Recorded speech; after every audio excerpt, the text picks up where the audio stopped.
When I was 17 years old, I got arrested. And my dad was so upset that he didn't actually visit me for 3 whole days while I languished in jail. And during those 3 days, my dad actually spoke to a couple of attorneys about how to get me emancipated. Cut out of the family so that I couldn't do any more damage. Like all parents, my dad just wanted the best for me. But this particular situation of me being arrested, it did not look like it was going to turn into a good harvest for our family. Mr. Toastmaster, fellow Toastmasters, honored guests, a good harvest is the following formula. Part 1, you teach your children goodness, then your children go out in the world and spread some of that goodness around. Part 2, your children then find some goodness of their own, and then they bring some of that goodness back home to you, their parents. It's a completed cycle. Here's what my dad did for part 1 of a good harvest. Whenever I got in trouble, I got punished. Whenever I got in trouble, I got punished. Whenever I got in trouble, I got punished. That's right. My dad was absolutely 100% consistent with making sure I got punished. And no matter how much I begged and pleaded and cried and whined to get out of being what was really grounded because my car keys were taken away, my dad never backed down. He never let me off the hook, not one time. Over time, being consistent plays a vital role in producing a good harvest for your family. Over time, being consistent plays a vital role in producing a good harvest for your family.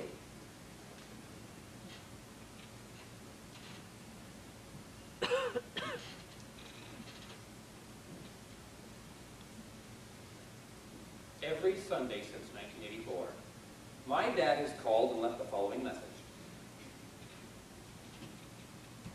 Just called to let you know I was thinking about you, son. Hope you're having a great weekend. Hope you're getting some R&R time in. And then he'll go about his week and fill me in with his details, and then he will close the message he's done the same way every single Sunday since 1984 with the following message. Love you lots, son. Have a great week. Bye-bye. Love you lots, son. Have a great week. Bye-bye. Every Sunday since 1984. Do you know how many Sundays that is? I had to get out my calculator. Do you know how many Sundays that is? Consistent. That's how many Sundays that is. That's what my dad did for part 1 of a good harvest. Here's what I did for part 2. In 1996, 5 years after I got divorced, I apologized to my ex-wife for being mean to her during our divorce.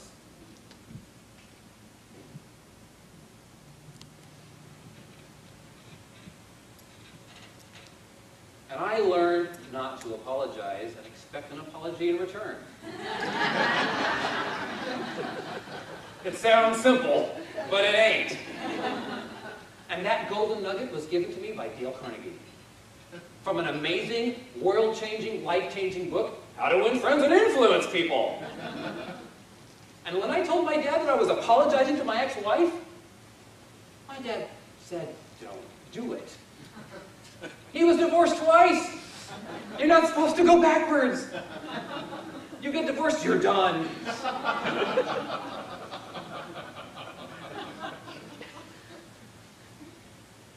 When I told my dad that I was doing this in spite of his recommendation,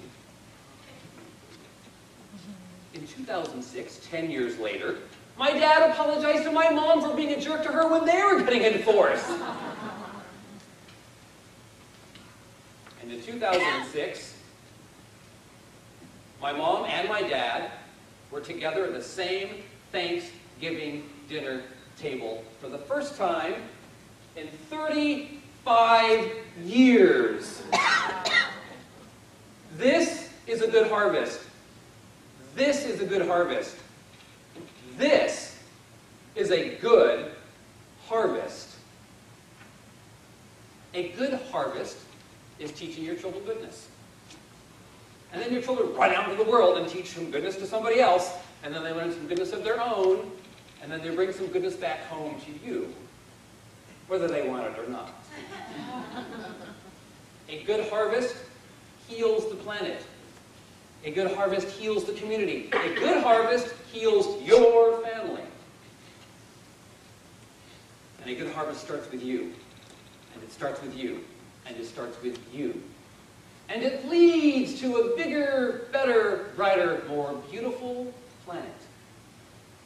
Because a good harvest leads to another good harvest.